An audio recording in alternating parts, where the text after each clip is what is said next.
నమస్కారం. Big debate ప్రత్యేక చర్చా కార్యక్రమానికి స్వాగతం. తెలంగాణ మాజీ మంత్రి కేటీఆర్ గారికి టెలిఫోన్ ట్యాపింగ్ కేసులో ఈరోజు పోలీసులు నోటీస్ ఇచ్చారు. రేపు ఉదయం 11 గంటలకి హాజరు కావాల్సిందిగా విచారణ కోరారు. 160 సిఆర్పిసి కింద నోటీసులు ఇచ్చినట్టు చెప్తున్నారు. 2 రోజుల క్రితమే మాజీ మంత్రి హరీష్ రావు గారిని కూడా విచారణకు పిలిచారు. అయితే ఏం జరుగుతుంది? ఈ కేసు 2 ఏళ్ల నుంచి ఈ కేసు సాగుతున్నది. అప్పటి ఎస్ఐబి చీఫ్ ప్రభాకర్ రావు గారు భారత్ తిరిగి వచ్చి కూడా దాదాపు 6 నెలలు అవుతుంది. ఆయన కూడా విచారించారు. కేసు వేగవంతమైంది అనుకోవాలా, లేదంటే ఇది డైవర్షన్ పాలిటిక్స్ అని అపోజిషన్ చేస్తున్న ఆరోపణ నిజం అన్న దాని మీద వాళ్ళ బిగ్ డిబేట్లో ప్రత్యేకమైన చర్చని చెప్పటం. చర్చలో మనతో పాటు కర్నె అరవింద్ గారు బీఆర్ఎస్ పార్టీ నాయకులు వారు మనతో జాయిన్ అవుతున్నారు. అలాగే వెంకటరెడ్డి గారు భారతీయ జనతా పార్టీ సీనియర్ నాయకులు ఉన్నారు. అలాగే నుమాన్ గారు కాంగ్రెస్ పార్టీ ఏఐసీసీ కోఆర్డినేటర్ వారు కూడా ఉన్నారు. అలాగే బండారు రామ్మోహన్ రావు గారు సీనియర్ రాజకీయ విశ్లేషకులు వారు కూడా మనతో ఉన్నారు. ముందుగా నుమాన్ గారు నమస్కారం. నుమాన్ గారు అంటే దీనిలో తప్పు ఎవరు చేసినా శిక్ష పడాల్సిందే. ప్రతిపక్షాలు, అప్పటి ప్రతిపక్షాలు కాంగ్రెస్, బీజేపీ, బోల్డ్ మంది నాయకులు, రాజకీయ నాయకులతో పాటుగా చాలామంది, కొన్ని వందల మంది, అటు జర్నలిస్టులు, జడ్జిలు, ఇతర రంగాల్లో ఉన్న వ్యాపారవేత్తలు, వీళ్ళందరి ఫోన్లు ట్యాపింగ్ అయ్యాయని కొంతమంది దగ్గర నుంచి కంప్లైంట్స్ కూడా వచ్చినాయి. కొత్తగా ఎన్నికైనటువంటి కాంగ్రెస్ ప్రభుత్వం దాన్ని విచారణకి చేపట్టిన మాట వాస్తవం. కానీ దాదాపు 2 ఏళ్ళు అవుతున్నది ఆ కేసు.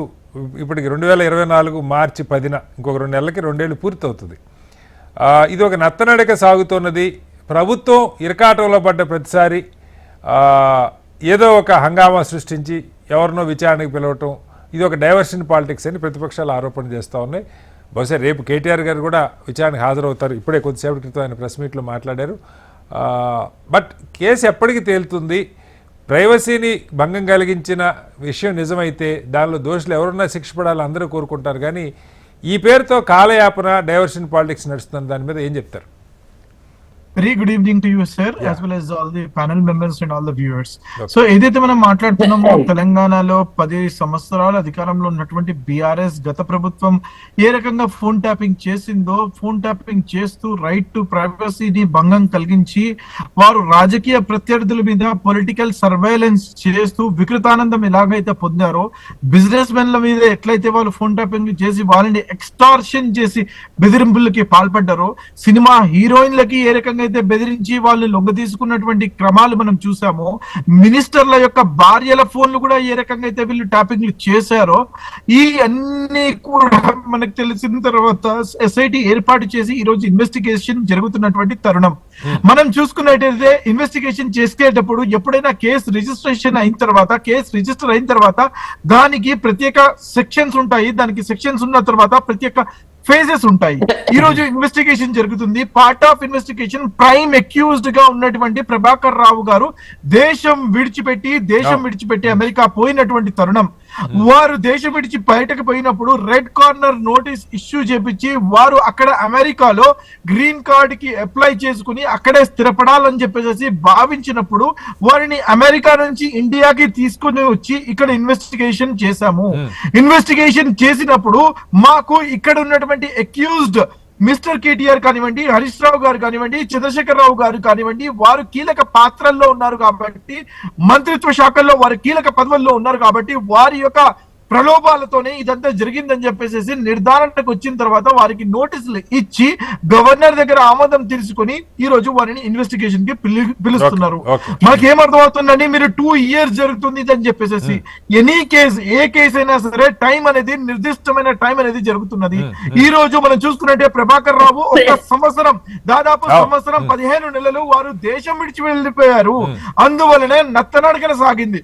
ఈ రోజు వారు రావడం జరిగింది, 3 నెలలైంది. వారు వచ్చి 3 నెలలైన కాల పరిమితిలో ఇంతమందిని ఇన్వెస్టిగేషన్ జరుగుతున్నది. ఇన్వెస్టిగేషన్ జరిగిన తర్వాత ఫ్రీ అండ్ ఫెయిర్ గా 100% ట్రాన్స్పరెంట్ గా జరగాలి కాబట్టి ప్రతి ఒక్కరిని కూడా క్షుణ్ణంగా పరిశీలించిన తర్వాత ఇక్కడ మేము వీరిని కోర్టుల ముందు సమర్పించడం జరుగుతున్నది. నేనేమంటానంటే ఎక్కడ కూడా మరో స్కామ్ ఏదో జరిగింది, జిల్లాలని డిలిమిటేషన్ మరొకసారి చేయబోతున్నారు, లేకపోతే జిల్లాలని రద్దు చేయబోతున్నారు అని చెప్పేసి మిస్టర్ కేటీఆర్ వాపోతున్నారు. దానికోసం ఇది చేస్తున్నామని చెప్పేసి ఎక్కడ అటువంటి పరిస్థితి లేదండి.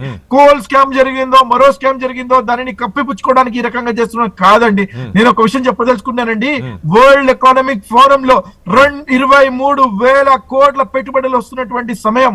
అటువంటి సమయంలో మీడియా అటెన్షన్ ని డైవర్ట్ చేయడానికి ఎవరైనా కోరుకుంటారా అండి?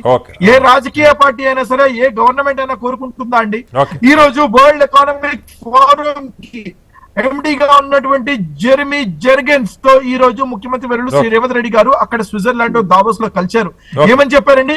ఫాలో అప్ గా రేపు జూలై ఆగస్ట్ లో 2026 జూలై ఆగస్ట్ లో ఫాలో అప్ పెడతా అని చెప్పారండి.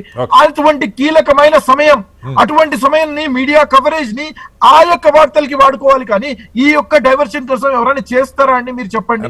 నేనేమంటానంటే చిత్తశుద్ధి ఉంది కాబట్టి మా గవర్నమెంట్ కి 100% ప్రతి ఒక్కరు తెలంగాణలో వారి యొక్క డెమోక్రటిక్ వాల్యూస్ తో పాటు వారు స్వేచ్ఛగా తిరగాలి కాబట్టి అటువంటి వ్యక్తులు ఎవరైతే కారకులు అయ్యారో వారిని శిక్షించాలి కాబట్టి వారిని ఇన్వెస్టిగేషన్ చేస్తున్నాము. మిస్టర్ కేటీఆర్ కూడా ఇన్వెస్టిగేషన్ కి వస్తారని చెప్పేసి మేము భావిస్తున్నాము.